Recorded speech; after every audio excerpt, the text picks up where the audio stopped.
Hare Krishna, welcome to your channel the way of love. तो आज मैं एक अपडेट के साथ आई हूँ। CUET PG LLM की डेट अनाउंस हो गई। डेट्स 20 मार्च और वो भी सेकेंड शिफ्ट में होना है 12:45 से लेकर 2:30 के बीच में। अब एग्ज़ाम डेट सही है या गलत है वो सबका अपना पर्सनल ओपिनियन हो सकता है, नॉट गोइंग इनटू दैट। अब मेन चीज़ जो ये है कि ये जो मान लेते हैं हम लोग हमारे पास 19 डेज़ है, तो इन 19 डेज़ में क्या प्रिपरेशन स्ट्रेटेजी रहनी चाहिए, हमें क्या चीज़ें करनी चाहिए और क्या चीज़ें नहीं करनी चाहिए। तो सबसे पहले अगर आप अब तक मॉक नहीं सॉल्व कर रहे हैं तो प्लीज़ प्लीज़ स्टार्ट इट, क्योंकि ऑलरेडी इट्स लेट है ना। तो ये जो बचा हुआ टाइम है उसमें तो एटलीस्ट जितने मॉक हो सके उतने MCQs को सॉल्व करो ना। योर कंसर्न इज़ कि जो CUET PG है उसके तो 2 ही क्वेश्चन पेपर्स अवेलेबल है।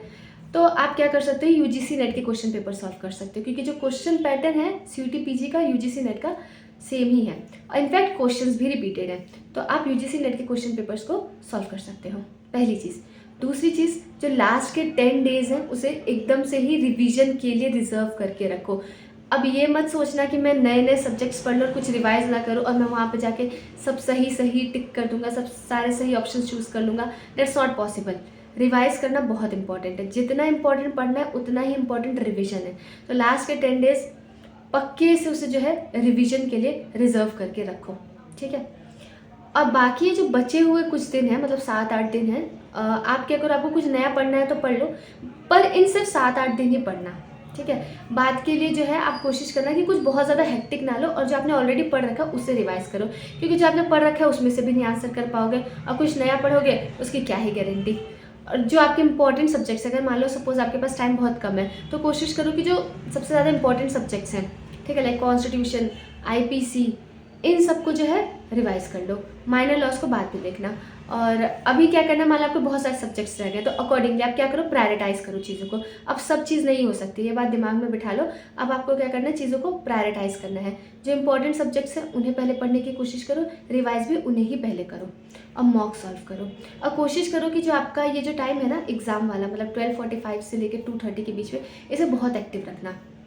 It really helps. जो जिस टाइम जो एग्ज़ाम का टाइम होता है ना उस टाइम तो सोना मत, क्योंकि कहीं ना कहीं एक वो साइकिल नहीं रहती कि हमारी बॉडी ऐसे ही काम करती है, उस टाइम नींद आने लग जाती है। तो कोशिश करना, वैसे तो अभी एग्जाम में फिर भी 19 डेज़ है, लेकिन आप कोशिश करना कि उसी टाइम बैठ के आप लोग मॉक सॉल्व करो 12:45 से लेकर 2:30 के बीच में, ठीक है। क्वेश्चन पेपर्स उसी टाइम सॉल्व करो।